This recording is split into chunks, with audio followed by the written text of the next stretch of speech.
Du coup, c'est parti. Alors,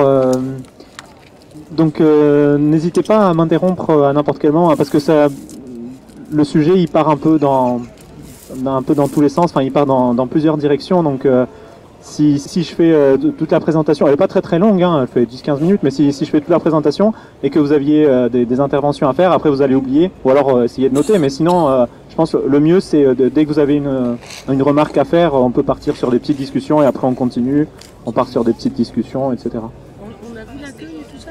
Alors l'accueil, c'est Marilus.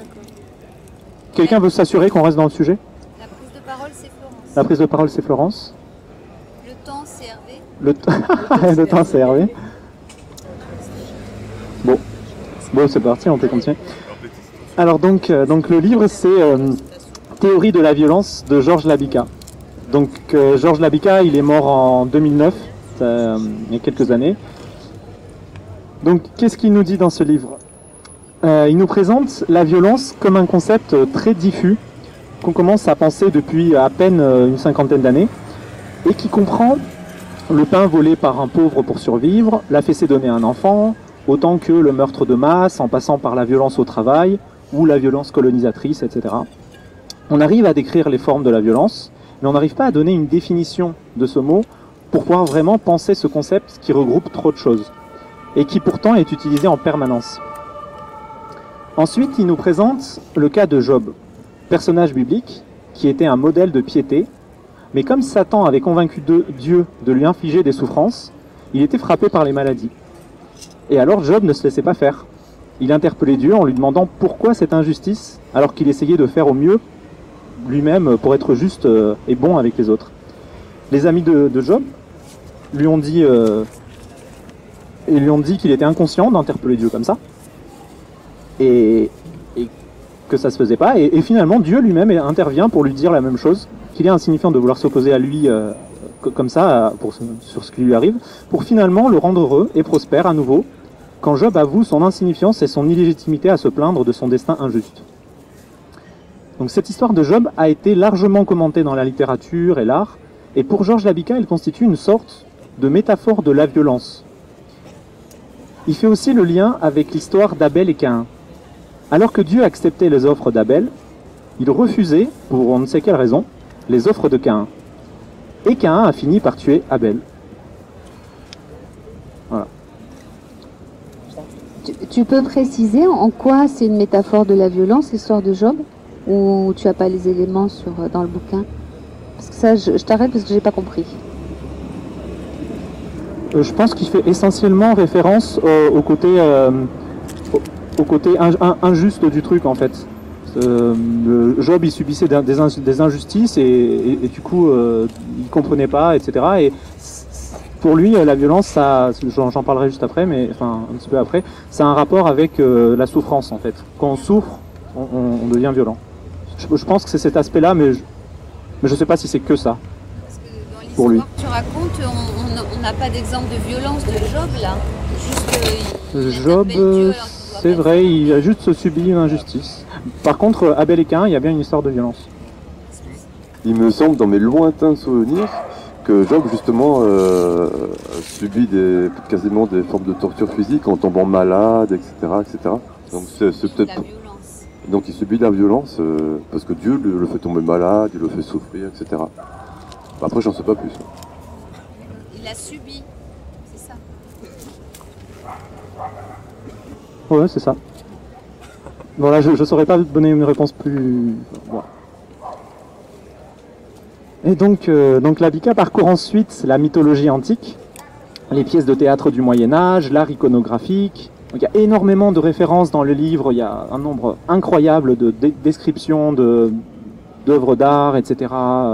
Donc, si ça vous intéresse d'avoir une vision un peu historique comme ça de la violence, vous pouvez lire ce livre, il est très intéressant là-dessus. Donc pour montrer toute la violence qu'on peut trouver à différentes époques, entre les histoires d'inceste, de viol, de vengeance, de dépeçage, etc. Puis il revient dans le présent pour montrer que cette représentation continue à notre époque moderne avec le cinéma et les autres médias modernes. Et il nous dit alors que notre société n'a rien à envier au passé en termes de violence, qui se retrouve maintenant dans tous les domaines, agression, incivilité à l'école, harcèlement au travail, guerre permanente, génocide, etc. Et que ce soit dans le passé ou le présent, on retrouve souvent l'idée qu'en dernier ressort, c'est le destin immuable de l'homme, sa nature qui le plonge dans la violence. Souvent, Hervé, j'ai l'impression que tu tiens cette thèse. Il en dégage 4 propriétés de la violence, initialement. Elle procède par enchaînement. Une fois qu'on a fait un acte de violence, les autres suivent. Elle est cumulative. Une fois que le premier acte de violence est commis, les autres suscitent une certaine anesthésie morale. Elle est compétitive. On cherche toujours à aller plus loin dans la violence, dans un esprit de vengeance, en allant plus loin que l'autre, œil pour œil, dent pour dent. Voire même œil pour œil, dent pour dent, c'est un aspect qui modère au contraire, alors que souvent on cherche à aller plus loin que l'œil pour œil, dent pour dent. Elle est spécifiquement humaine, donc pour lui elle est spécifiquement humaine, c'est-à-dire tout ce qui est animaux ou les phénomènes naturels auxquels on a tendance à associer de la violence, pour lui ça relève plutôt de la force que de la violence, parce que pour lui la violence est culturelle dans toute sa complexité. Il prend par exemple, je sais pas moi, le cas des supplices qu'on fait subir à quelqu'un pour le torturer ou je sais pas quoi. Les animaux ne peuvent pas faire ça. Alors j'ai vu un reportage il y a pas longtemps sur sur un groupe de chimpanzés. Et donc il y avait le mâle dominant qui s'était fait éjecter. Et du coup il était mis à l'écart. Et donc il se tenait au loin par rapport au groupe. Et le groupe le rejetait sans cesse. Et à force de vouloir revenir, en fait, tout ce qu'ils ont fait, finalement, c'est l'assassiner. Ils l'ont réellement tué. Donc c'est aussi animal, le fait de choisir de tuer quelqu'un, parce qu'il voulait se rapprocher. Oui, d'accord. Non, je pense que ce qu'il veut dire, c'est qu'il y a moins de raffinement, entre guillemets, il y a moins de complexité dans la violence animale, même s'il peut y avoir un début de quelque chose. Si c'est simplement le simple fait de tuer uniquement, c'est pas insuffisant, mais ça reste qu'un tout petit truc, quoi. La violence est beaucoup plus complexe que ça. En tout cas, la violence chez les sociétés humaines. Non, pas d'accord, Hervé? Enfin, par rapport, disons, au caractère spécifiquement humain et même culturel de la violence, donc moi je suis pas d'accord. Je pense que la violence, elle n'est pas strictement humaine et qu'elle est naturelle. Et c'est pas uniquement de la force, c'est-à-dire même chez les animaux, je pense qu'il y a des phénomènes de violence qui sont, c'est-à-dire les animaux voient que l'usage de la violence, que ce soit la violence physique ou même la violence symbolique, elle est efficace, c'est-à-dire elle produit des effets immédiats, et donc ils ont recours non seulement dans leur rapport vis-à-vis d'autres animaux qui peuvent chasser éventuellement, mais même dans les rapports qu'ils ont entre eux, ils font usage de la violence parce qu'ils voient bien que ça produit des effets dans les relations entre les différentes membres de l'espèce, quoi. Donc, moi, sur le côté, disons, strictement humain et culturel de la violence, moi je pense qu'il fait fausse route dans sa conception, quoi. Du peu que j'ai eu le temps d'écouter, il le formule comme une hypothèse qu'il va contester après, en fait, non? C'est-à-dire que la violence, elle est humaine. Pour lui, la violence, quand on dit la violence, elle est humaine. Mais j'avais l'impression qu'il contestait le fait qu'elle soit spécifiquement d'origine humaine, intrinsèquement, etc. Et qu'il y avait d'autres facteurs. Mais bon, peut-être j'ai mal compris. Hein. Hervé? Alors, ce qui est peut-être, disons de mon point de vue, de spécifiquement humain, c'est par contre, et là qui effectivement est culturel, c'est, on va dire, l'organisation de la violence, quoi. C'est-à-dire notamment la violence différée, quoi. Je pense que chez les animaux, la violence, elle est immédiate, quoi. Il n'y a pas de projection, une préméditation de la violence. Par contre, chez les êtres humains, il y a effectivement, et ça à mon avis de façon culturelle, une instrumentalisation, on va dire une intellectualisation de la violence en vue de la produire de façon différée, quoi. C'est pas uniquement des réactions entre guillemets instinctives et immédiates, mais ça peut être, disons, une stratégie, une tactique qui est préméditée pour une mise en œuvre ultérieure et selon un mode opératoire bien déterminé. et en vue de l'atteinte de résultats déterminés, quoi. Oui, parce que en fait, si on regarde bien dans par exemple la chaîne alimentaire, on va voir que dans la jungle, il y a des animaux qui dominent d'autres animaux et qui vont par exemple les tuer instinctivement pour manger.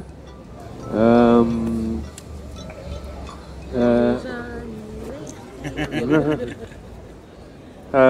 la mer, par exemple, on peut parler des requins qui vont être très violents vis-à-vis de certains animaux parce qu'ils en ont besoin pour manger.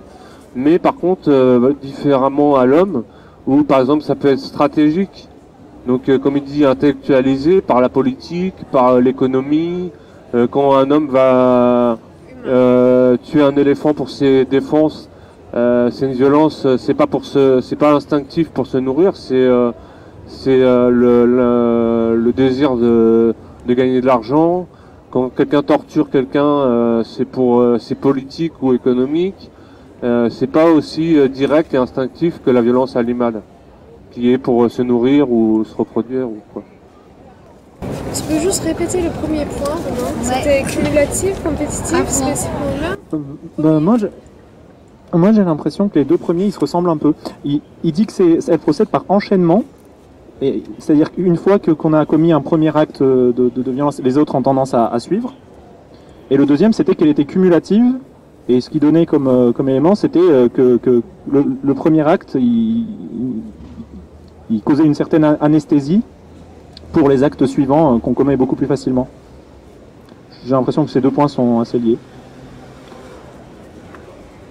Ah oui, non, et alors pour répondre à toi Mathieu et à Hervé, bon Hervé il est pas là, mais je pense que ce à quoi il pense aussi, qui n'existe que chez les humains et pas chez les animaux, c'est l'aspect système.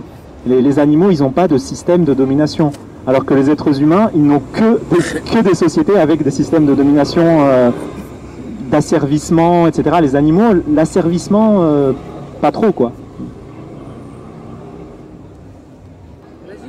Ouais, non, mais il y a des espèces qui sont qui vont à l'encontre de ce que tu viens de dire, là, et qui sont très structurées et très hiérarchisées, enfin, tu citais le cas des chimpanzés, bien sûr, c'est celui qui vient à l'esprit, mais pas que.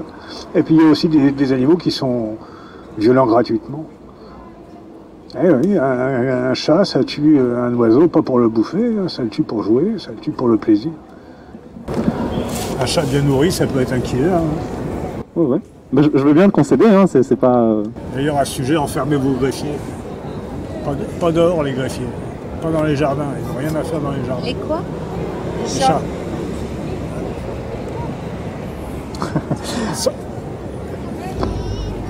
Un milliard de passereaux par an, quand même. Ils sont responsables de la disparition d'1 milliard de passereaux par an. Ouais, ouais. Essentiellement sauvages, mais aussi nos chats. Enfin, voilà, c'était juste une parenthèse, excusez-moi. Enfermez vos greffiers. Donc, bah, ok. Ensuite, il essaye de chercher une définition à la violence. Étymologiquement, elle renvoie... Donc là, il détaille énormément la partie étymologique. Moi, je fais juste un petit résumé. Elle renvoie non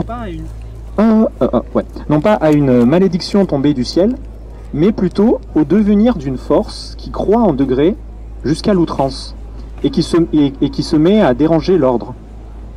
En cherchant chez les différents auteurs qui ont écrit sur le sujet, la plupart décrivent les formes de la violence en détail, mais soit n'essayent pas de donner une définition, soit déclarent explicitement qu'ils n'arrivent pas à définir ce mot parce qu'il couvre trop de choses diverses.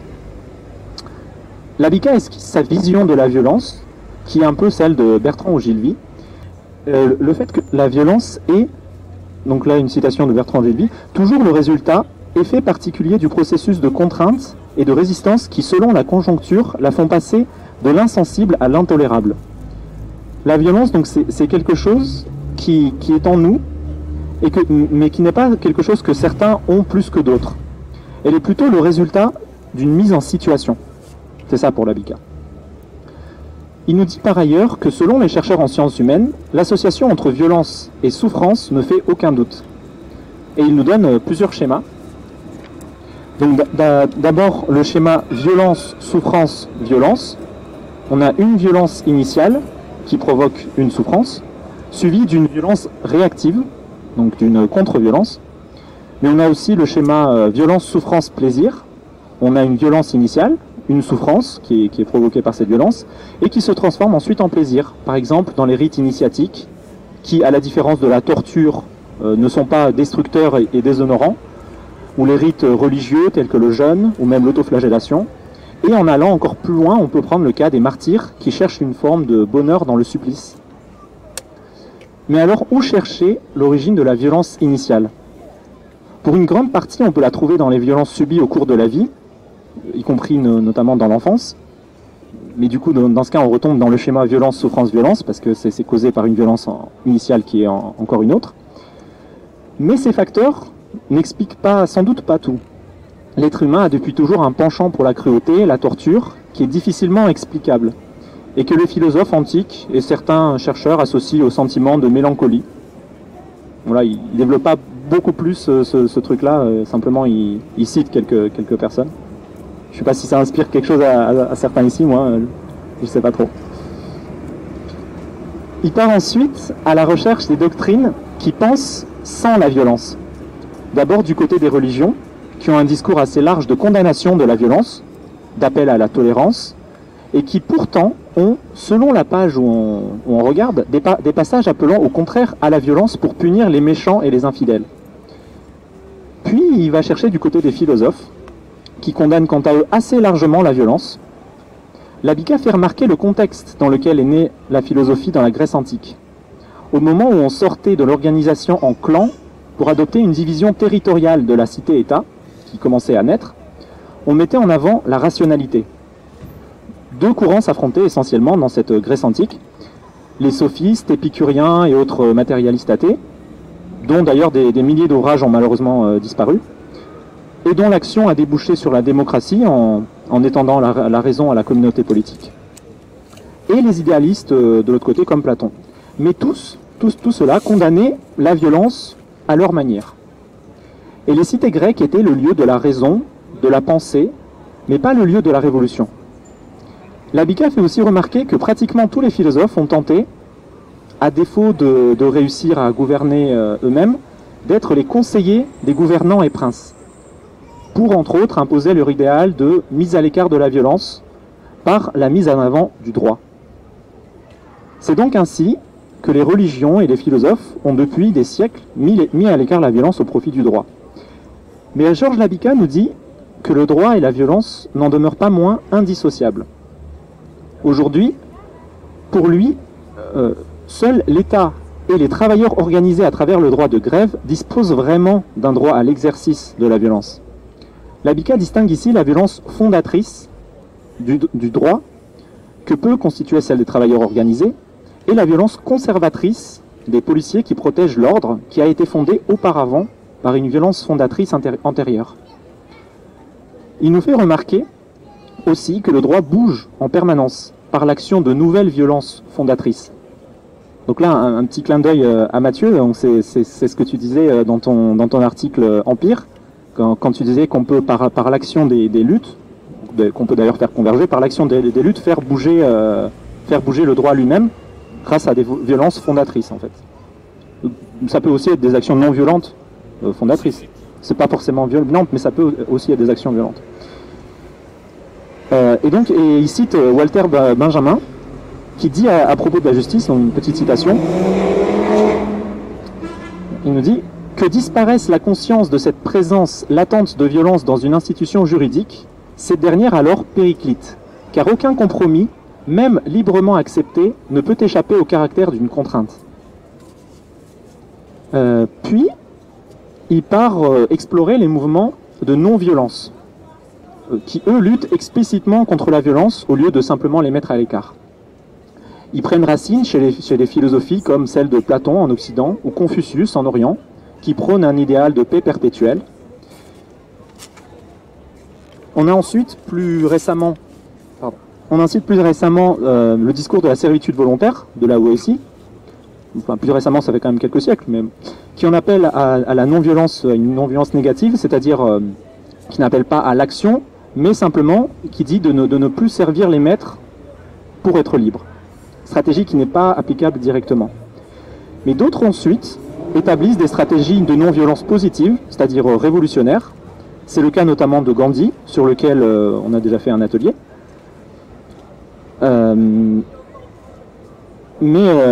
Sur Gandhi, Labika ajoute quand même quelques éléments quand même pour souligner un petit peu son ambivalence.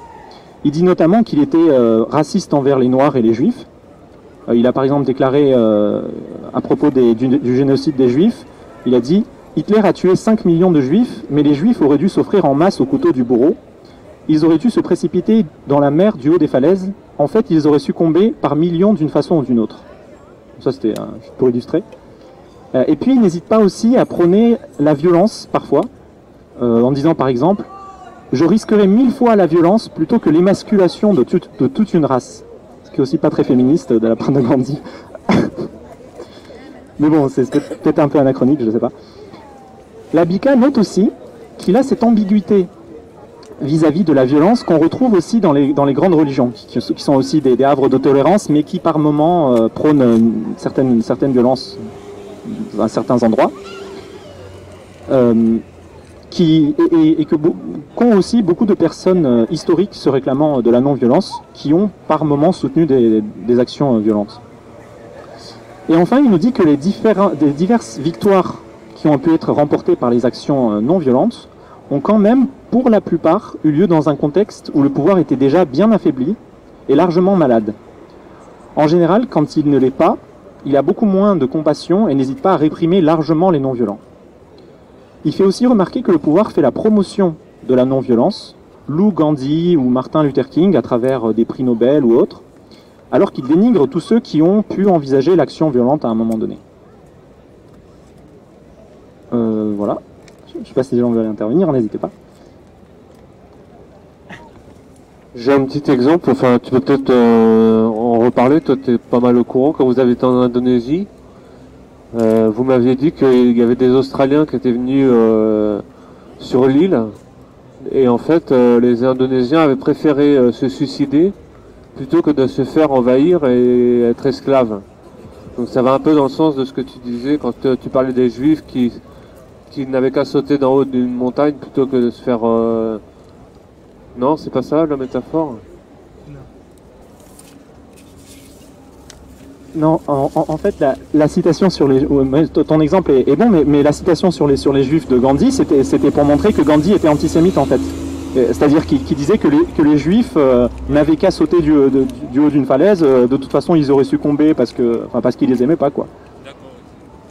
Sympa. Bah, ouais, sympa. Bah après, Gandhi, c'est un personnage parmi d'autres, hein. Il ne représente pas la non-violence à lui tout seul. C'est juste pour dire que le personnage avait certaines ambiguïtés. Non, je dis c'est quand même une icône. C'est quand même une icône aussi. Bon, ceci dit, il y a des usurpateurs parmi les icônes. Le cas de John Lennon est assez édifiant, je trouve. Le cas de John Lennon est assez édifiant. Pour bon nombre, John Lennon, ça incarne Peace and Love, non à la guerre, etc. Alors que c'était quand même une petite frappe de Liverpool. Hein. Il était connu pour ses nuits un peu mouvementées. Et puis Yoko Ono, qui était toujours avec des lunettes noires, on se doute bien pourquoi. Enfin, il y a les usurpateurs, voilà. Son fils. On va pas casser du Lennon. Moi, pour en revenir au dernier truc que tu disais, enfin sur Gandhi, là, est-ce que ce serait pas plutôt, enfin je sais pas, parce que il était prêt à ce que des gens se fassent tuer. D'ailleurs, on l'a vu un peu sur la route du sel et tout ça, plutôt que d'être de toute façon martyrisé, tué. Donc plutôt que de subir l'attaque du plus fort de l'ennemi, de sauter pour éviter ça. C'est pas un peu comme ça C'est ça que j'avais dit, moi. Je m'explique mal peut-être. Plutôt que de... Enfin, pas forcément antisémite, plutôt que... Comme c'était un peuple poursuivi, plutôt que d'attendre d'être pris et torturés, ils se sont détruits eux-mêmes. Non, bon d'accord. Non, il dit explicitement, enfin après il dit ils auraient succombé de toute façon, quoi qu'il, enfin là c'est juste une citation, mais non mais il était vraiment antisémite, c'est pas juste une petite phrase qu'on a détournée de lui. Hein. Puis, enfin, je pense que par rapport à Gandhi, on peut pas le considérer non plus comme un humaniste, c'est-à-dire même vis-à-vis du peuple indien, il a toujours, dans son approche de la non-violence, il les a quand même fortement incités à se comporter un peu comme de la chair à canon pour atteindre des buts politiques, quoi. C'est-à-dire, bon, il disait, grosso modo, sacrifiez-vous, et puis pour faire triompher la cause, même si vous mourrez par milliers, c'est pas grave, quoi. Le but, c'est que à terme, on soit indépendant, et après, bon, s'il y a des milliers, des centaines de milliers, voire des millions de morts parmi nous, la cause de l'indépendance aura triomphé, et puis c'est ça qui comptera, quoi. C'est un peu la fin justifie les moyens, quoi. La fin justifie les moyens, et la non-violence est le moyen le plus efficace qu'on a à notre disposition pour obtenir cette fin, quoi qu'il en coûte. C'est pas une non-violence et on va espérer que, bon, par humanité, en face, on va être non-violent vis-à-vis de nous. On sait qu'en face, ils vont pas hésiter à utiliser la force jusqu'à un certain point, et bien on va les forcer à atteindre le point jusqu'au terme duquel ils vont plus, disons, être en mesure d'exercer la violence, quoi. C'est un peu, ils vont se fatiguer avant nous à nous massacrer, quoi. C'est un peu ça. Le problème, c'est que l'autre approche que tu mentionnes, l'approche plus gentille, en essayant de convaincre gentiment, sans essayer de contraindre, etc., elle a jamais donné aucun exemple historique, donc c'est ça le problème, quoi. Alors que Gandhi, au moins, il y a un petit exemple historique. Voilà, c'est pas peace and love, quoi. C'est une non-violence, disons, avec, en étant très conscient que l'usage, cette non-violence vis-à-vis de gens qui vont, eux, utiliser la violence, ça va entraîner un carnage qui à terme va peut-être conduire à la victoire, mais qui dans un premier temps va entraîner un massacre, quoi. Donc il est bien conscient que il n'envoie pas les gens, les gens en face vont pas les accueillir avec des fleurs, même si eux de leur côté ils y vont avec des fleurs, quoi. Que serait devenue cette partie du monde s'il n'y avait pas eu Gandhi? Parce que dans le contexte où, vraiment très tendu, où il a pris le pouvoir, je ne sais pas comment aurait tourné l'Inde. Ah non, je sais pas non plus, mais je veux dire. C'est une non-violence, on va dire, qui est quand même assez instrumentale, quoi. C'est une non-violence qui est utilisée à des fins politiques. C'est-à-dire, à mon avis, c'est parce qu'il a très bien compris que l'usage de la violence était, disons, dans le contexte où il se trouvait, ne pouvait pas être utilisé pour être efficace. Donc, en termes d'efficacité, la non-violence, vu l'état des rapports de force, était plus efficace que la violence. Et bon, il l'a utilisé comme un instrument, sachant très bien que il y aurait des grosses pertes dans le camp de ceux qui allaient utiliser la non-violence, quoi. Il était conscient qu'il a envoyé, en disant de recourir à la non-violence, qu'il a envoyé des gens au casse-pipe, quoi. Donc, et je pense qu'il mettait en premier lieu le but qui s'était fixé, c'est-à-dire l'indépendance de l'Inde. Bon, quand il y a eu les musulmans indiens qui ont voulu faire sécession en créant le Pakistan, là je pense qu'il était moins partisan de la non-violence que dans la phase où c'était pour se débarrasser de la colonisation britannique. C'est quand même un pays qui est grand comme de l'Atlantique à l'Oural, hein, l'Europe, la grande Europe.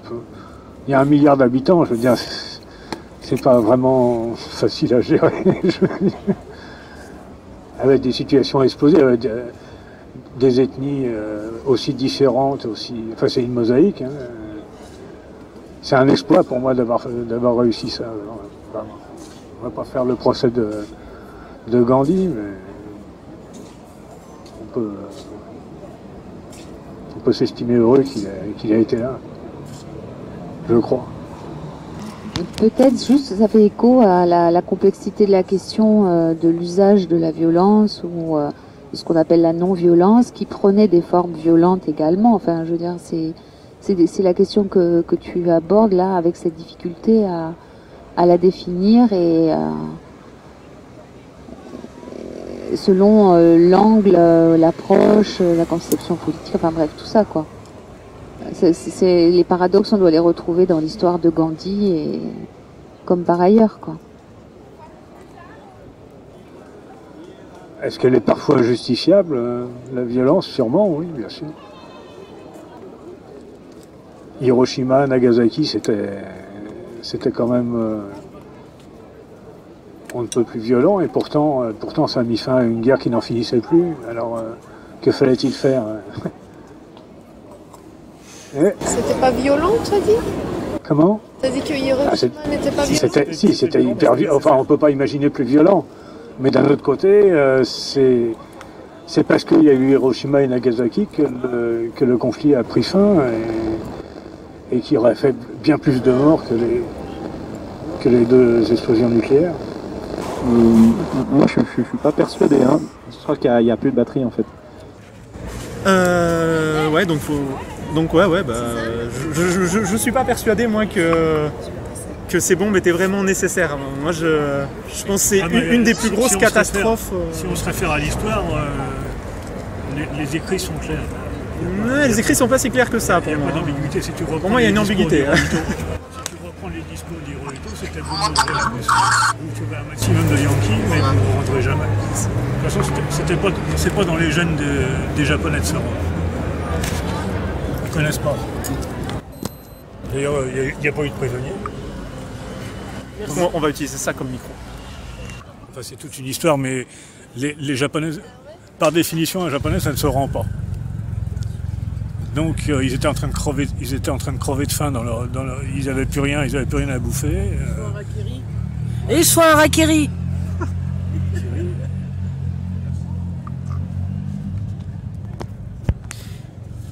Bon, bah si vous voulez, je continue. Alors, tac. Oui, alors ensuite, Georges Labika mentionne le courant de la théologie de la libération. Je ne le connaissais pas celui-là, enfin pas trop. Spécifiquement très présent en Amérique latine, alors que le marxisme y est beaucoup moins influent qu'en Europe. Donc disais-je, l'idée de ce courant, c'est de s'appuyer sur la religion, donc majoritairement là-bas chrétienne, mais acceptant aussi les autres courants religieux, pour aller vers un changement social favorable aux pauvres, c'est-à-dire au peuple. Donc là, il ne raisonne pas en termes de lutte de classe, mais plutôt de pauvres versus les autres, le peuple versus les autres. C'est dans ce courant-là qu'on peut placer par exemple Cuba, ou même si Cuba a aussi une influence bien sûr marxiste, ils font quand même une certaine référence à la religion, le fait qu'ils soient en Amérique latine ça a beaucoup d'influence, ou plus récemment le Venezuela, avec le Chavez et tout ça qui font parfois référence à la religion, etc. La Bolivie, avec un fort mouvement aussi de ce genre-là au Brésil. Et au passage aussi, une petite remarque de ma part, je pense que la chanteuse Kenny Arcana, je ne sais pas si ceux qui connaissent, je pense qu'elle est plutôt, bon, elle est plutôt anarchiste sur pas mal de points, mais elle se place dans une certaine mesure dans ce courant aussi de la théologie de la libération. Je trouvais un peu paradoxal des fois qu'elle parle de religion alors qu'elle est sur des thèses très anarchistes, et en fait maintenant je comprends en fait pourquoi. Kenny Arcana, c'est une rappeuse française. Ouais, elle est assez connue. Kenny Arcana. Ça c'est pas Georges Labika qui en parle, hein, c'est moi. Et donc ce courant, bien que privilégiant la non-violence, quand c'est possible, dans la mesure du possible, n'exclut pas l'usage de la violence si la situation le nécessite. Contrairement à Gandhi qui, dans de très rares moments, a pu excuser la violence, mais de manière doctrinale, essayer dans la mesure du possible de pas la permettre. Là non, là si c'est nécessaire, si en face il y a de la violence et qu'on ne peut pas faire autrement, on utilise la violence. Il s'intéresse ensuite au rapport entre la violence et le pouvoir, en notant notamment que le mot allemand « Gewalt » désigne à la fois violence et pouvoir, alors qu'en français les deux mots sont séparés. Il distingue plusieurs rapports entre la violence et le pouvoir. Donc la violence peut servir à conserver le pouvoir, elle peut servir à l'étendre, à le défendre ou alors à le prendre. Que ce soit par une servitude volontaire dans les sociétés dites libres ou par une servitude forcée dans des dictatures, à chaque fois les gens obéissent au pouvoir en place qui a l'usage de la violence pour garder son pouvoir et remettre les gens en place, dans le droit chemin quand il le faut. L'usage qu'il fait de la violence dépend de la conjoncture, du rapport de force, s'il y a de la contestation ou pas. Le pouvoir utilise aussi la violence pour étendre son empire, en n'hésitant pas à organiser des massacres dans d'autres pays. Et enfin, dans le cas de la prise du pouvoir, dans le cas de la violence utilisée pour prendre le pouvoir, par la forme par exemple du coup d'État, on peut toujours être dans une transformation du pouvoir qui poursuit les mêmes buts oppressifs qu'avant, mais par d'autres voies. Là, on peut penser par exemple au cas nazi ou fasciste, où on a bien eu une prise de pouvoir par un coup d'État, mais il y avait quand même des buts oppressifs derrière. C'est pour ça que l'Abika propose de réhabiliter la différence entre la violence émancipatrice et la violence asservissante. La violence émancipatrice est celle qui lutte contre l'hégémonie du système. Ce système, c'est l'ensemble des mécanismes qui constituent le capitalisme, aujourd'hui dans sa phase mondialisée. C'est à cause de lui que la violence n'a pas diminué dans notre société malgré le bond technologique et scientifique qu'on a pu connaître. Et on a un chômage de masse, structurel de masse, on a des millions de personnes mal logées, la majorité de la population qui subit l'oppression du marché du travail, un simulacre de démocratie, des guerres et massacres qu'on organise un peu partout. Bon là, il y a un chapitre ou deux là-dessus, si ça vous intéresse, il décrit tout ça en détail. Mais aussi des centaines de millions de personnes qui souffrent de faim dans le monde, etc. Ce système, qui est aujourd'hui piloté par les intérêts donc essentiellement de l'empire du moment, qui est l'empire américain, a besoin d'un ennemi pour faire diversion et maintenir les gens dans l'obéissance. Et maintenant que l'autre camp, qui était là au XXe siècle, qui était l'URSS, est tombé, c'est le terrorisme, le terrorisme islamiste qui le remplace dans le rôle de l'axe du mal. Mais personne ne définit jamais ce terrorisme, encore moins les États, encore moins l'ONU et ce genre d'organisation. Il est là où l'État le désigne, au besoin en appelant terroristes ses ennemis s'ils deviennent menaçants. Et finalement, Georges Labika en appelle à une réhabilitation de la révolution, violence émancipatrice comprise, mais aussi à une démocratie dans la révolution, une démocratie populaire véritable. C'est pour lui la seule solution pour arriver à une société où il y a moins de violence, alors que simplement appeler à la paix en gardant le système ne fait paradoxalement que l'accroître. Excuse-moi, tu peux me répéter les 3 phrases que tu viens de dire? La fin? La dernière? Ouais. Donc alors, les dernières phrases, c'était finalement, Georges Labika en appelle à une réhabilitation de la révolution, violence émancipatrice comprise, mais aussi à une démocratie dans la révolution, une démocratie populaire véritable. C'est pour lui la seule solution pour arriver à une société où il y a moins de violence, alors que simplement appeler à la paix en gardant le système ne fait paradoxalement que l'accroître la violence. Violence émancipatrice, c'est celle qui lutte contre le système qui décrit, le système d'oppression. En fait, pour lui, la violence, s'il devait mettre une hiérarchie, on va dire, dans les violences, pour lui, la pire violence, c'est la violence, on va dire, silencieuse. C'est la violence la violence du système, quoi. C'est la violence, c'est tout ce qui est violence symbolique, violence je sais pas quoi, qui fait que les enfants dans je sais pas quel pays, ils ont une contamination 10 fois supérieure en plomb dans le sang que la normale, alors que les pauvres ils ont rien fait, etc. C'est toute cette violence silencieuse, plutôt que la violence simplement où on donne des coups, où il y a du sang, etc. Cette violence-là, elle est importante aussi, mais la pire violence pour lui, c'est la violence qui est présente partout de manière permanente et qui on va dire, qui entoure notre vie en totalité, quoi. Comme quand on mange des M&M's. Comme quand on mange les M&M's. Oui, À laquelle on ne prête plus attention. À laquelle on ne prête plus attention parce qu'on est, comme on dit déjà, il y a un mot pour ça. Ah, je le trouve plus. Donc en fait, en fait, je voulais dire que ça rejoint le thème, où dans le sens si on veut une émancipation par exemple de la dictature capitaliste, si on veut obtenir des droits, on a des luttes. Et t'as dit, bien, putain. Ah, c'est con, c'est toujours ces 3 dernières phrases que j'ai du mal. Oui, pour obtenir une vraie démocratie, t'as dit, il fallait une violence peut-être émancipatrice, c'est ça? Parce que je voulais revenir sur le fait que par la lutte, on peut arriver, et par les causes de lutte, à la constitution de quelque chose, comme une démocratie, ou j'ai appelé moi un empire, mais populaire et humain comme une démocratie. Et c'est une action... Enfin, j'avais trouvé un rapport entre les deux, en fait, entre les 3 dernières phrases et le sujet que j'allais apporter bientôt. Enfin, tu peux me les redire? C'est quoi ton prénom? François. J'ai retrouvé le mot. Mais en fait, dans les 3 dernières phrases, il dit juste sa thèse principale, on va dire, qui est un peu l'opposé de la thèse des non-violents.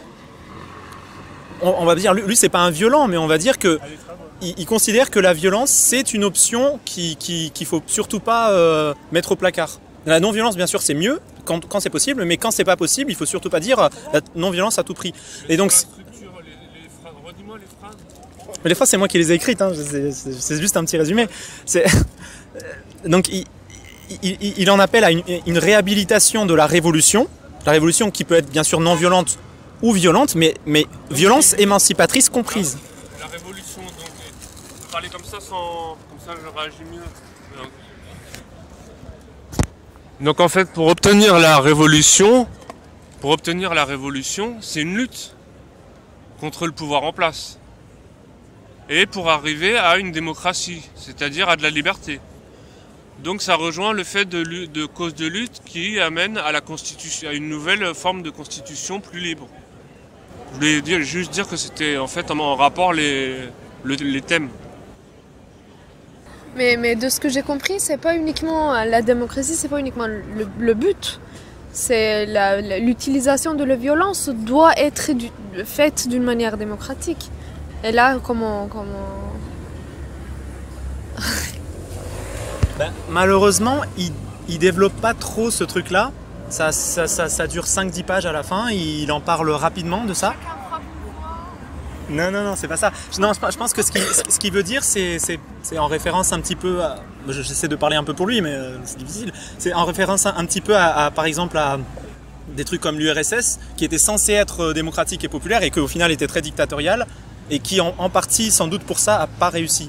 C'est-à-dire que s'il y a une prise de pouvoir ou je sais pas quoi, une violence émancipatrice, il ne faut pas que ce soit organisé de manière non démocratique. Alors démocratique, ça peut être par le vote, mais pas seulement.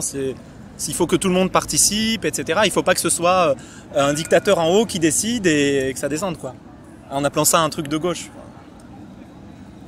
Enfin, voilà. Moi, c'est comme ça que je l'ai compris, mais il ne développe pas beaucoup cet aspect-là.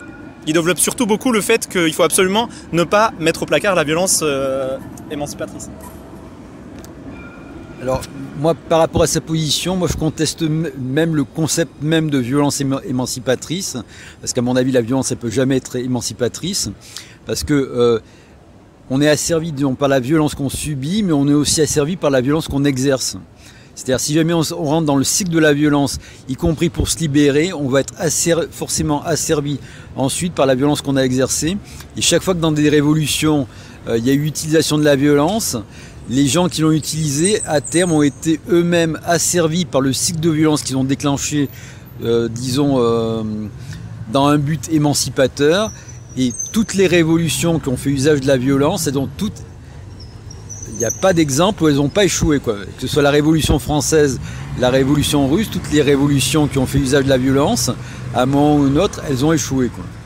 Donc, alors, même si à terme, il y a eu certaines, on va dire, de leurs avancées qui ont été, pour certaines, qui ont perduré, on va dire par rapport au but qu'elles s'étaient fixées et par rapport aux échéances pour l'atteindre qu'elles s'étaient fixées, chaque fois qu'il y a eu usage de la violence, ça aboutit irrémédiablement à des échecs. Qu'est-ce que tu proposes comme alternative? Alors je propose pas d'alternative. Oui. Alors comme alternative, à mon avis, l'utilisation de la violence, c'est pas un moyen. Alors l'utilisation de la violence, ça peut être un moyen pour se défendre, mais pour faire changer les choses, c'est pas un moyen pour faire changer les choses, et surtout pour les faire changer dans le bon sens.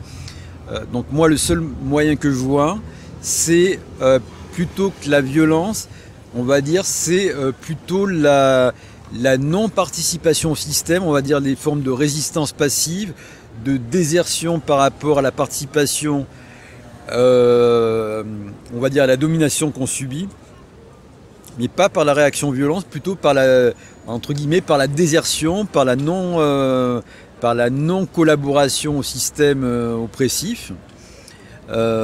C'est plutôt par ces moyens-là qu'on peut faire changer les choses. Par contre, effectivement, c'est sur la durée que ça produit des effets. Ça produit des effets sur la durée, mais à condition d'être accompli de manière constante et persistante, quoi. C'est sûr que c'est, voilà, collectif, constant, persistant, et c'est-à-dire qu'il ne faut pas lâcher le morceau à un moment donné, quoi. C'est sûr que c'est une démobilisation à un moment donné et qu'il y en a certains qui se dispersent, c'est sûr que ça ne marche plus. Mais à mon avis, la violence, forcément, ça aboutit dans tous les cas à des échecs. Et donc, d'après toi, de quelle manière on pourrait, par exemple, dans une dictature, ne pas participer au système pour la faire changer? Ne pas participer au système, pour le faire. Bon, déjà, à mon avis, bon, ça c'est une position personnelle. Je pense qu'il n'y a aucune dictature qui peut tenir s'il n'y a pas une participation, s'il n'y a pas un soutien populaire en réalité. C'est-à-dire même dans les dictatures, en réalité, où soi-disant les gens sont complètement opprimés, asservis et sous une pression irrésistible. En réalité, pour ces dictatures, pour qu'elles tiennent, il faut qu'il y ait une partie de la population, soit qu'il alors il y a une minorité qui les soutient activement, mais il faut au moins qu'il y ait une majorité qui ne s'oppose pas à elle, soit de manière active, soit de manière passive. C'est-à-dire même dans les dictatures, il n'y a pas pour qu'une dictature tienne, il ne faut pas qu'il y ait de résistance passive majoritaire. Si la résistance passive est majoritaire, à mon avis, la dictature elle peut pas tenir. Donc C'est quoi une résistance passive? Une résistance passive majoritaire, ça veut dire que les gens font tout pour contrecarrer le fonctionnement du système.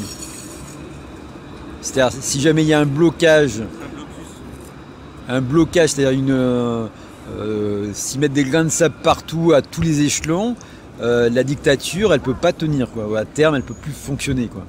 Elle peut pas. Une dictature, elle peut pas fonctionner que par la force, quoi. Il faut forcément que la société civile, elle continue à fonctionner de manière à peu près homogène, quoi. Si même la société civile arrête de fonctionner, l'État il peut pas continuer à fonctionner alors que la société civile ne fonctionne pas, quoi.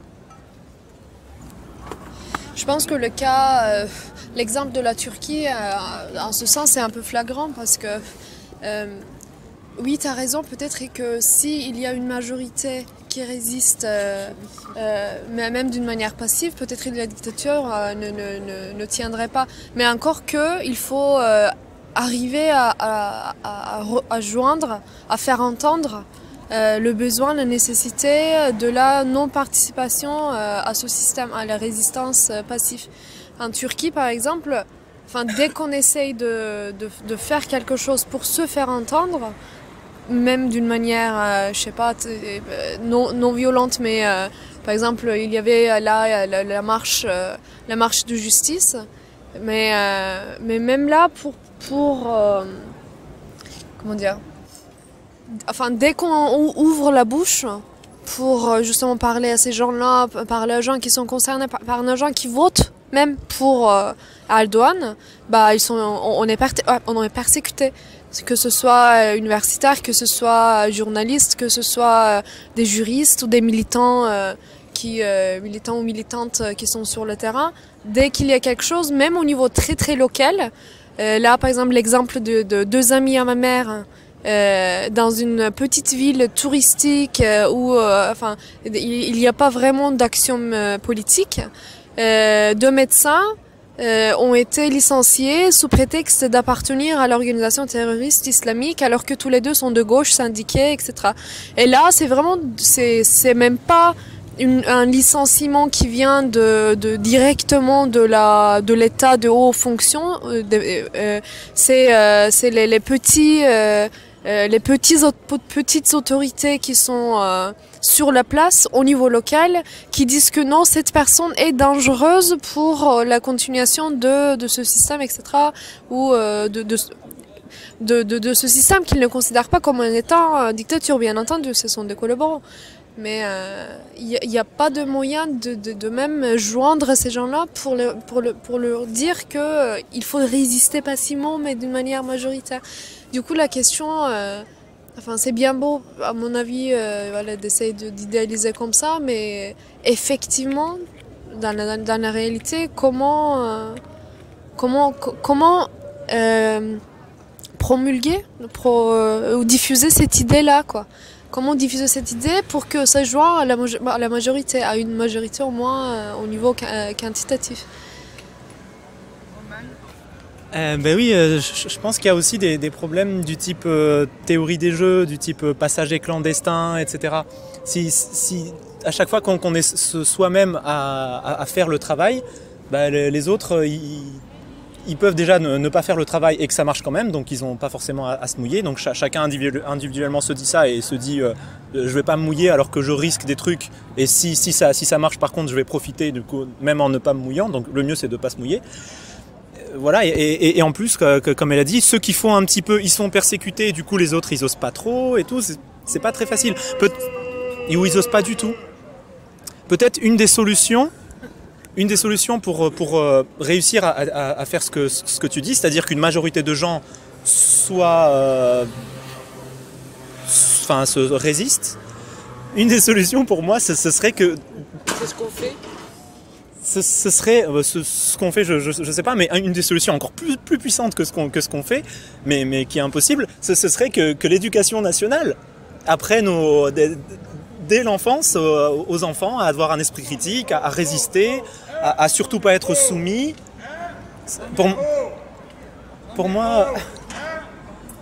Pour moi, ce serait ça la solution. Mais le problème, c'est que l'éducation nationale, c'est pas son rôle aujourd'hui. Son rôle, c'est d'être le valet du pouvoir, c'est d'être le bras d'éducation du pouvoir.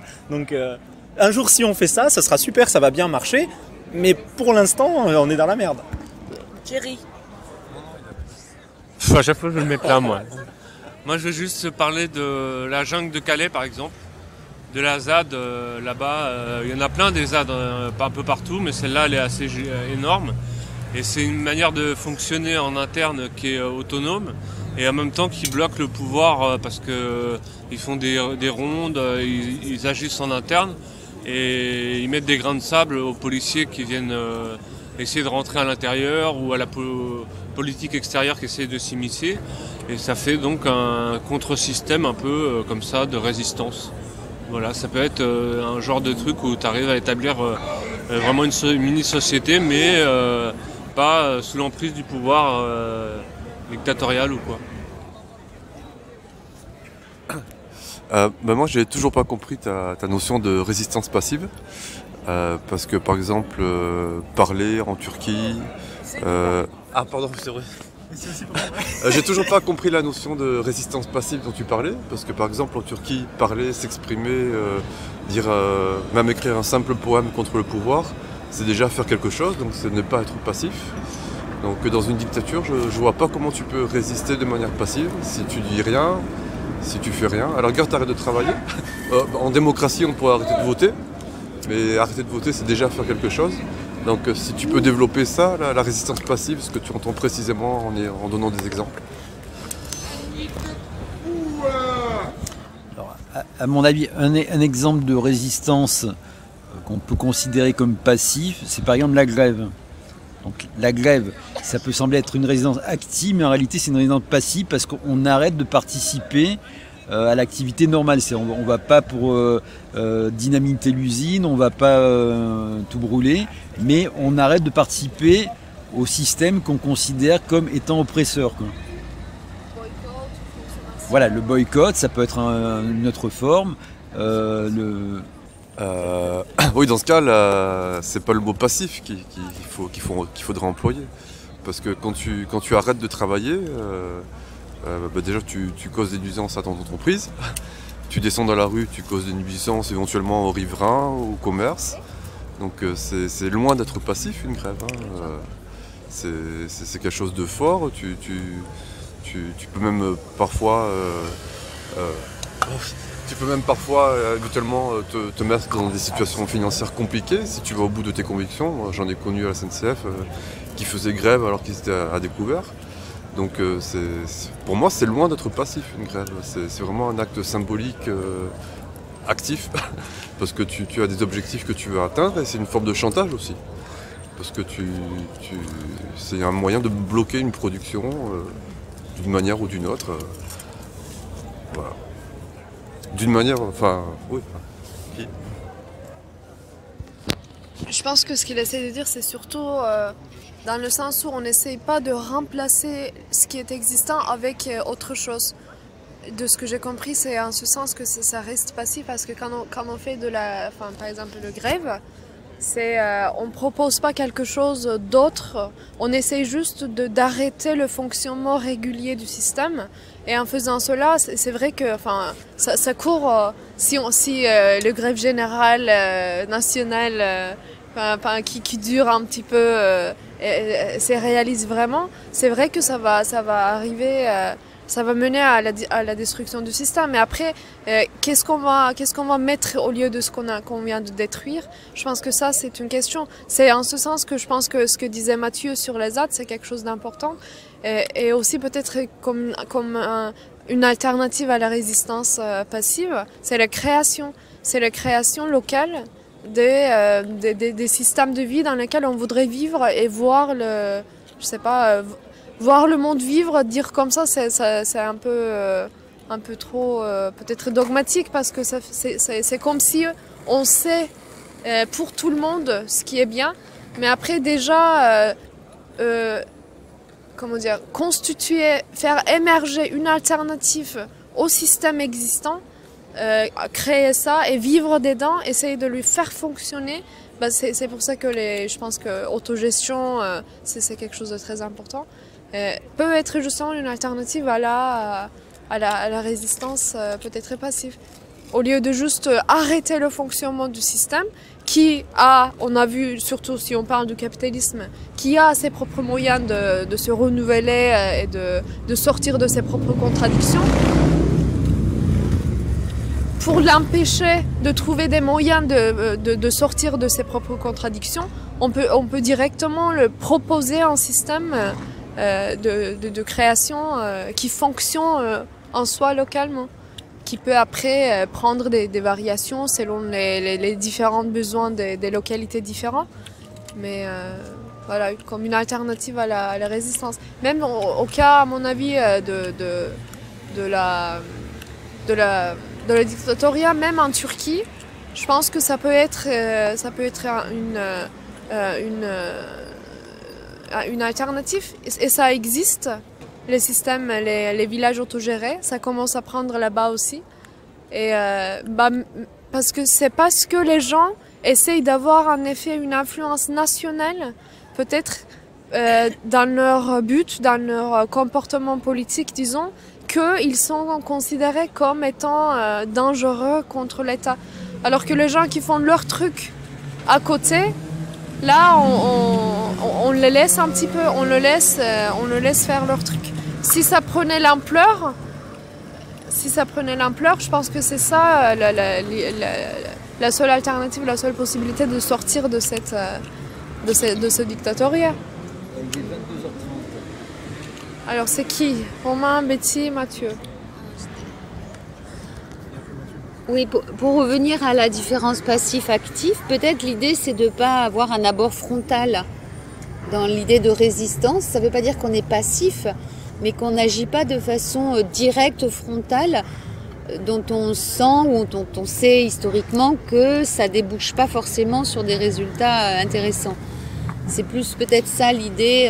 Ça ne veut pas dire qu'on ne fait rien, mais qu'on n'a pas une approche directe, frontale, où on sait d'avance qu'on y perdrait, plus qu'on y gagnerait dans nos actions. Et c'est vrai que les exemples de résistance passive, ne pas se coincer devant sa télé tous les soirs, par exemple, c'est déjà une action, mais c'est aussi une résistance au sens passif où on refuse de participer à quelque chose. Voilà.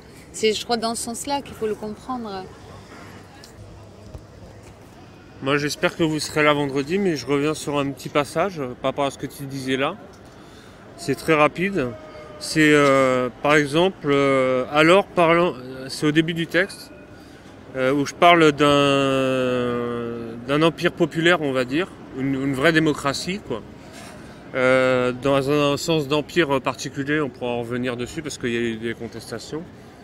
Alors, partant du refus de la loi travail à l'époque, la loi El Khomri et son monde, puis maintenant Macron et toutes les luttes convergentes et juxtaposées, voire juxtaposables, pacifiques et légitimes, avec les mouvements de grève nationale appelés là très bientôt par les syndicats, mouvements, associations et Nuit debout, qui redémarrent, nous sommes une force populaire qui part de l'inacceptable à l'acceptable, part de la contestation et tend vers la construction.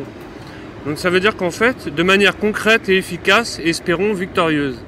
Ça veut dire qu'en fait, on part de la contestation de quelque chose en tendant vers la construction de quelque chose. C'est-à-dire qu'on n'en reste pas à une passivité, comme tu disais, mais à partir du constat de la nature de la contestation, ça nous donne la nature de la construction de ce qu'on veut derrière. Par exemple, si quelque chose est mauvais d'un certain point de vue, on va le reconnaître comme tel, et la contestation qui tend vers la construction, ça va être son opposé ou quelque chose de meilleur qu'on désire.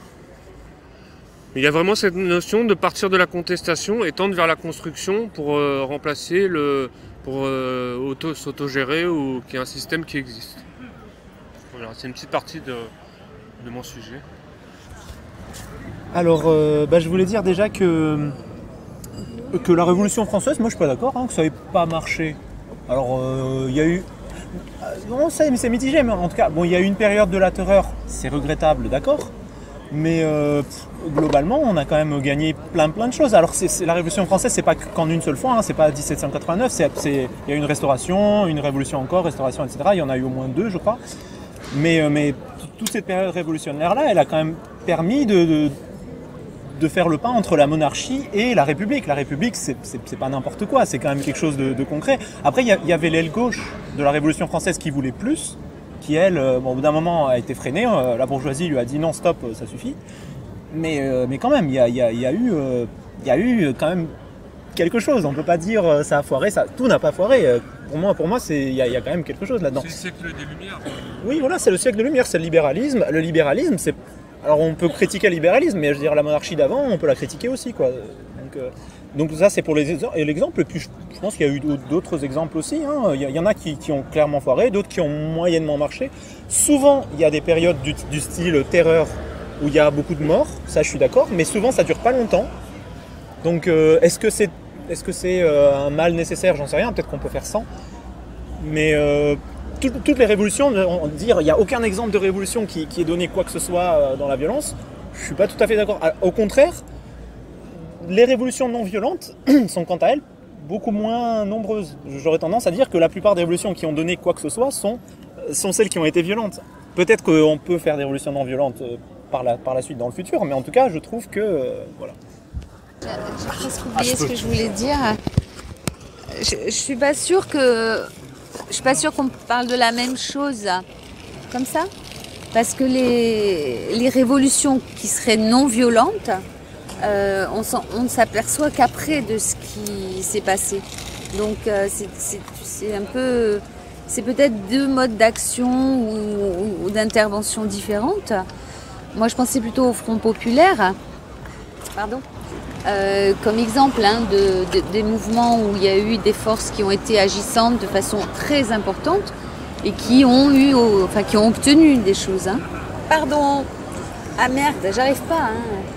Bon, c'est pas grave. Et puis, qu'est-ce que je voulais dire d'autre?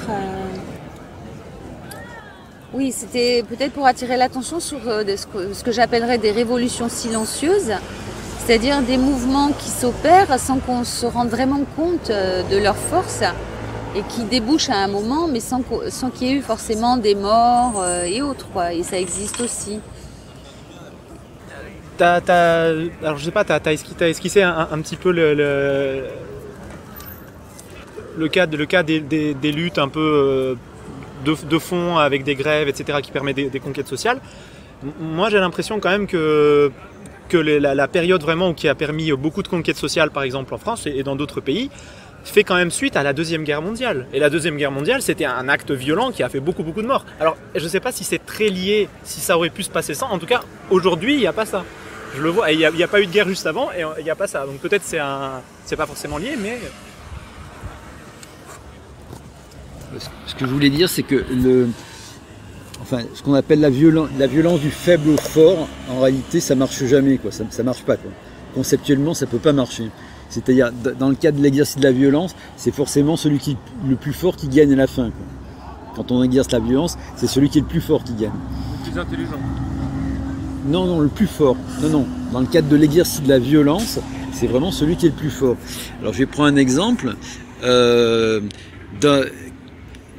Quand il y a eu la Deuxième Guerre mondiale, il y a eu des mouvements de résistance qui sont en France et puis dans d'autres pays. Mais si jamais il n'y avait pas eu le rouleau compresseur d'un côté de l'armée soviétique et de l'autre côté de l'armée américaine, les résistances, elles n'auraient jamais vaincu l'armée allemande. Ce serait l'armée allemande qui aurait vécu les mouvements de résistance. Ça c'est sûr.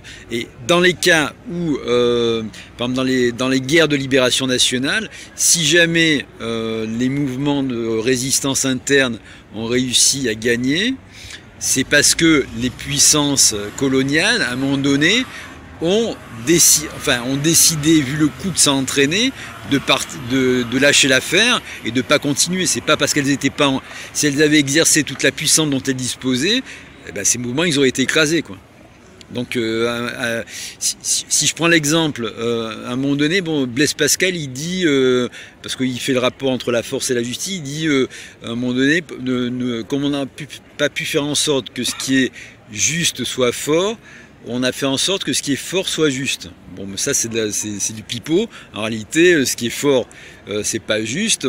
C'est une convention. En réalité, c'est le plus fort qui impose son droit. Donc, on dit après que le droit c'est la justice, mais en réalité, c'est le droit du plus fort, quoi. Hein. Donc, ce qui est juste, ça peut pas devenir fort, pas du seul fait que c'est juste. C'est ce qui est fort, quoi. Donc la justice, elle n'implique pas la force, quoi. Elle produit pas la force. La force, c'est le résultat de la force, quoi. Un point, c'est tout. Ça, la force et la justice, c'est un peu sous-tendu à cette époque-là par un système économique quand même. Parce qu'il faut savoir que si les Américains n'avaient pas fourni l'Allemagne et le nazisme pendant la guerre, ils n'auraient pas eu cette force-là non plus. Parce que c'est les Allemands qui fournissaient tout ce qui était armement, le char d'assaut, vêtements pour les militaires, etc., toutes les armes, etc. Et c'est grâce aux États-Unis que les nazis ont eu cette force-là. Et c'est purement économique. Par contre, quand ils ont vu que ça commençait à être dangereux pour eux, c'est là qu'ils se sont dit, ah, là, il faudrait peut-être faire justice et renverser le rapport de force. Et là, ils ont été, d'un coup, ils ont fait volte-face et ils sont passés de soutenir le nazisme à aller contre le nazisme. Mais c'est sous-tendu par l'économie, par rien d'autre. Je veux répondre à ce que tu as dit Hervé. Tu as dit si personne n'avait stoppé le nazisme de l'extérieur, le nazisme aurait gagné. Et moi je voudrais donner un exemple de quelque chose comme ça, comme le nazisme, qui est en train de faire un génocide et que personne n'a stoppé. Et pour voir qu'est-ce qui se serait passé avec le nazisme, on peut voir ce qui s'est passé. Les États-Unis d'Amérique, ils ont fait un génocide avec les Indiens. Personne les a stoppés, du coup ils ont fait le génocide. Ça c'est pas pour autant qu'ils ont tout exterminé, tout ce qu'ils pouvaient sur le passage. Une fois qu'ils ont fini le génocide, ils se sont installés, ils ont construit leur empire. Et maintenant, aujourd'hui, les États-Unis, on les aime pas trop, mais c'est pas non plus à la hauteur des nazis, tu vois. Alors que pourtant, ils ont fait pire que les nazis, ils ont réussi le génocide, alors que les nazis ont échoué le génocide quand même. Donc les Américains, on devrait les détester un peu plus que les nazis. Et non, pourtant non, tu vois, ils ont pas tout cassé. Ils ont fait un génocide pour s'installer, pour étendre leur empire. Et puis maintenant, ils étendent leur empire, petit à petit, ils étendent. Voilà, ils construisent quelque chose, ils construisent un empire. Les nazis auraient fait pareil, à mon avis. Ils auraient exterminé sans doute les Juifs et peut-être quelques autres peuples, sans doute, mais ils n'auraient pas détruit la terre. Ils auraient fait un empire, comme tout le monde. La période de la terreur, elle peut pas être permanente, c'est pas possible.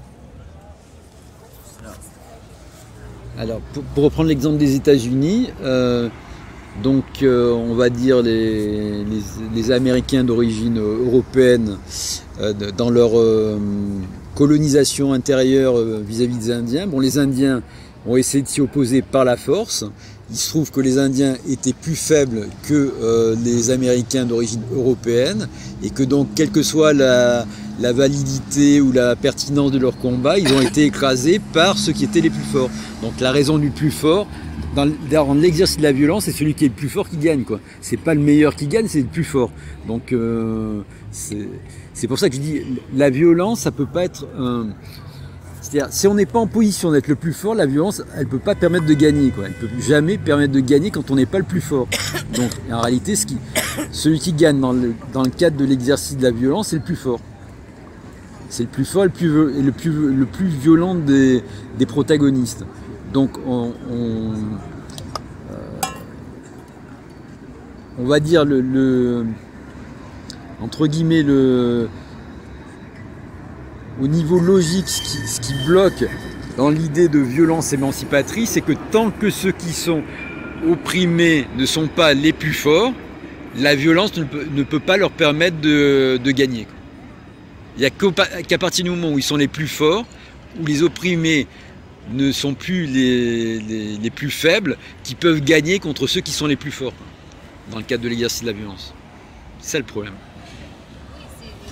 D'où l'idée de construction de rapports de force avant de passer à la bagarre, quoi. Hein.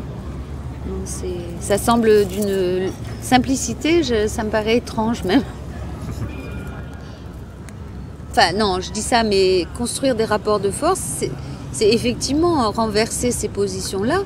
Et compte tenu des décalages dans les pouvoirs et les forces en présence, on imagine bien, si on reprend l'exemple de la Turquie, le boulot que ça peut être, et peut-être souterrain, et peut-être tout ce qu'on peut imaginer, et même ici, hein, sans aller jusqu'en Turquie, hein, pour arriver à construire des rapports de force différents. Hein. Enfin, là, moi, j'ai en tête l'exemple... Enfin, j'ai pas vérifié les informations, mais ça me fout les boules parce que c'est une information qui me révolte. C'est ce que j'ai cru entendre dire sur ce qui se passe au niveau des syndicats actuellement. C'est-à-dire que le 12 septembre, la CGT appelle à la grève. Mais la CFDT non, et FO a baissé son froc. Ça veut dire que... Ça c'est récurrent. Ben non, FO jusqu'à maintenant, ils étaient un petit peu plus à s'associer à la CGT. Mais moi, ce que j'ai cru comprendre, c'est que dans les négociations avec Macron, Macron aurait négocié avec FO qu'ils se la ferment et ils ne se mobilisent pas sur la loi travail parce qu'ils ont des choses à perdre après dans leur pouvoir ou leur financement sur la gestion du paritarisme. Et qu'il y aurait eu des deals qui se soient opérés et où...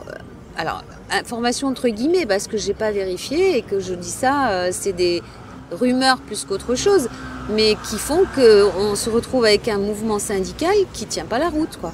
Parce que la CGT toute seule, même avec ce qu'elle a comme potentiel, c'est la CGT toute seule, quoi. Et la manif du 12, pour moi, je ne suis pas très optimiste en fait. J'en profite, peut-être je me trompe dans l'analyse, peut-être c'est pas des bonnes informations, mais dans une construction de rapport de force, il semble quand même que si tous les syndicats sont sur les mêmes lignes, le rapport de force il n'est pas le même que quand ils sont désunis. Voilà. C'était juste pour illustrer et vous faire part de mon mécontentement sur la situation syndicale. Alors, à ce sujet-là, moi je persiste à dire que c'est vraiment pas la première fois qu'il se démarque de la CGT, et d'ailleurs c'est pas le seul, hein, mais enfin c'est quand même le plus puissant. Alors, peut-être qu'il y a... moi franchement j'ai pas vu de différence, hein, ils étaient jamais là. Mais par contre ce qui se passe, c'est qu'il y en a maintenant qui démissionnent du syndicat FO pour aller à la CGT. Ça, c'est la première fois. Du coup, ça peut amener quelque chose de... C'est important, quoi. C'est vraiment un truc... c'est la première fois que ça arrive ils changent de syndicat parce que FO refuse de participer. Mais FO, ça a été toujours comme ça. Hein. Je crois qu'il y avait Mathieu. Alors, entre vous, là, je sais pas. Hervé ou Thierry? Alors en tant qu'ex-syndicaliste, parce que j'ai rendu ma carte à la CGT, pour moi j'ai vu des choses qui étaient inconcevables. Quand on est à l'intérieur, à l'intérieur d'un syndicat, quel qu'il soit, et pour mon exemple la CGT, j'ai vu des choses inconcevables. Du coup j'ai rendu ma carte, et j'ai commencé à m'intéresser à un tas de choses. Nuit debout, d'autres choses, des lectures. Et notamment le financement des syndicats. Et quand on voit comment ils sont financés les syndicats, il y a de quoi de se poser de sérieuses questions et d'émettre des doutes. Et éventuellement de se dire qu'il y a peut-être une stratégie qui est mise en place par rapport... par rapport à ces problèmes de financement. Parce que la majeure partie des financements du syndicat ne viennent pas des cotisations. Ça peut être l'employeur, ça peut être l'État, ça peut être des subventions de réserve parlementaire, ça peut être tout un tas de choses, y compris à l'intérieur des entreprises. Donc, qu'est-ce que je veux dire? Donc pour moi, je pense que chaque syndicat a son rôle à jouer. Donc la CFDT, ce sont les réformistes, la CGT, c'est ceux qui vont en avant pour amener à une grève, en négociant avant, parce qu'à chaque fois qu'il y a une réforme qui est mise en place, il y a des négociations qui se font avant. Donc moi, je suspecte en fait, j'en suis pas sûr, hein, mais je suspecte qu'il y a déjà des choses qui peuvent être lâchées en fonction du rapport de force qui peut être établi. Si le rapport de force n'est pas établi, les choses ne sont pas lâchées. Et si le rapport de force est établi, les choses sont lâchées, mais pas au-delà d'un certain seuil. Le dernier combat national qu'on a gagné en France, c'était en 2003 pour le CPE. Et encore parce qu'il y avait les étudiants. Et avant c'était 95, mais les têtes pensantes des syndicats appelaient à la reprise et c'est la base qui a ramené toujours. Donc pour moi, il me semble, j'ai pas de preuves, que déjà du point de vue du financement de ce syndicat, des syndicats, il y a trop de choses qui sont trop vagues. Et après, moi, j'ai vu des choses dans ma fédération qui étaient totalement inacceptables. Je ne vais pas vous dire quoi, mais... Enfin, je peux vous dire si vous voulez, mais non, je ne peux pas. Moi, le gros problème, c'est que actuellement, dans les syndicats, il y a plus de syndicalistes que de syndiqués. C'est ça le problème. C'est que ça devient des appareils un petit peu qui sont plus représentatifs, qui fonctionnent un petit peu en circuit fermé, et qui sont un peu déconnectés de la masse, on va dire, du monde du travail, qui eux-mêmes, au niveau de l'ensemble des salariés, n'ont plus grand chose à faire au niveau des syndicats, qui considèrent de plus en plus d'ailleurs comme des sortes de services RH, on va dire, alternatifs de rattrapage. C'est-à-dire quand ça va mal, on va dire à titre individuel ou collectif, dans les entreprises ou les administrations, avec les services de ressources humaines officiels, on a recours de plus en plus aux syndicats pour servir un petit peu de contrepoids, de services déjà de services RH un peu de alternatives, de substitution et de contrepoids par rapport à la gestion des ressources humaines officielles de l'entreprise. Mais il n'y a plus, on va dire, comme auparavant, cet aspect, on va dire, revendicatif ou même carrément révolutionnaire lié au syndicalisme.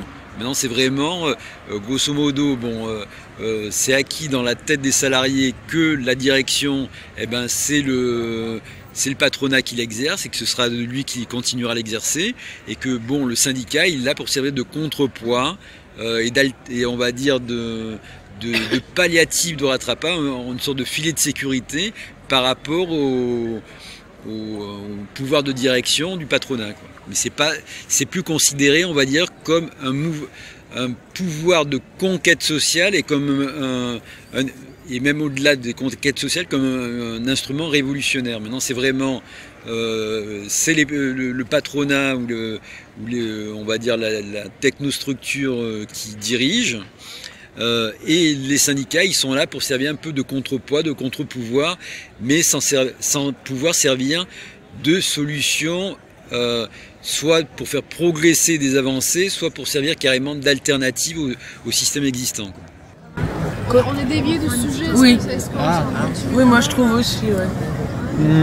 Moi, je n'ai pas l'impression qu'on est beaucoup dévié du sujet parce qu'on est en train de parler de comment renverser le système. Est-ce que les syndicats sont oui, mais par la violence ou la non-violence. Mais syndicat, ça pourrait être une manière non violente. Je sais pas. Si vous voulez, on rechange. Justement, je pense qu'on a besoin. C'est juste je pense que c'est une bonne manière de faire le lien. Je pense qu'on a juste besoin de rester sur le même axe. Si on arrive à faire le lien, tant mieux. Voilà, c'est juste. Non, mais le lien, c'est moi qui l'ai introduit, c'est-à-dire qu'on parlait de la construction de rapports de force et les luttes syndicales en font partie, c'est-à-dire l'organisation syndicale, elle fait partie en principe de ce qui construit les rapports de force. Et là, quand on s'aperçoit ils ont des logiques qui sont les mêmes que les élus, qui ont peur de perdre du pouvoir ou du fric, ça fait gerber, quoi. Voilà. Enfin, ça me fait gerber. Et que peut-être que la construction de rapports de force, il faut pas simplement, il faut pas l'attendre des syndicats comme on a pu le faire auparavant ou à certaines époques. Ça veut pas dire qu'ils peuvent plus rien faire, mais que, il faut savoir ou se dire. Et c'est peut-être pour ça qu'il y a des mouvements comme Nuit debout ou d'autres qui émergent. Hein. C'est parce que on sent que cette construction de rapport de force qui avait pu se construire auparavant, ça marchait beaucoup moins bien, quelles que soient les raisons qu'on peut déplorer. Mais la violence qui s'exerce dans les contre-pouvoirs construits par des syndicats ou des associations ou d'autres, c'est aussi là qu'il y a des possibilités de faire changer les choses. Si c'est pas les syndicats qui peuvent le mettre en place, ça sera d'autres structures autrement, mais je sais pas s'il y a d'autres issues. Voilà. Après moi, je reste pas tout à fait négatif sur les syndicats parce que dans les luttes locales, en entreprise, quand il y a des projets qui sont mis en place qui vont à l'encontre de la santé physique et mentale des individus, le syndicat, localement, effectivement, en appelant à la grève, a un gros pouvoir pour faire reculer cette mise en place.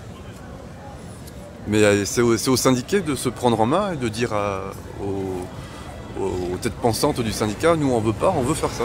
Encore faut-il qu'ils en aient la possibilité. Donc ça dépend des entreprises, ça dépend des personnes qui gèrent les sections techniques. Oui, moi j'ai souvent entendu dire de personnes syndiquées depuis des années, des dizaines d'années, de très proches, que malheureusement il y avait comment on peut dire, pas des propositions mais des impositions même qui venaient de la tête des syndicats, qui pouvaient se trouver à Paris par exemple, et qui dans la localité n'avaient pas du tout correspondance ou ne suffisaient pas ou ne rentraient pas dans leurs idées. Et c'est parce qu'il y a une notion de hiérarchie aussi dans les syndicats. Et si par exemple le syndicat à Paris lance un appel, il ne se demande pas si tous les syndiqués de toutes les localités de France sont d'accord ou pas d'accord. Donc ça fait beaucoup de discordance déjà à l'intérieur même du syndicat. Et souvent il y en a qui sont révoltés à cause de ça parce qu'ils ne veulent pas suivre certaines choses qui sont imposées par les têtes pensantes du syndicat, quoi. Voilà. Enfin, je ne suis pas certaine que ce soit les têtes pensantes, mais les gens qui ont plus de pouvoir que les autres, hein, qui orientent les choses.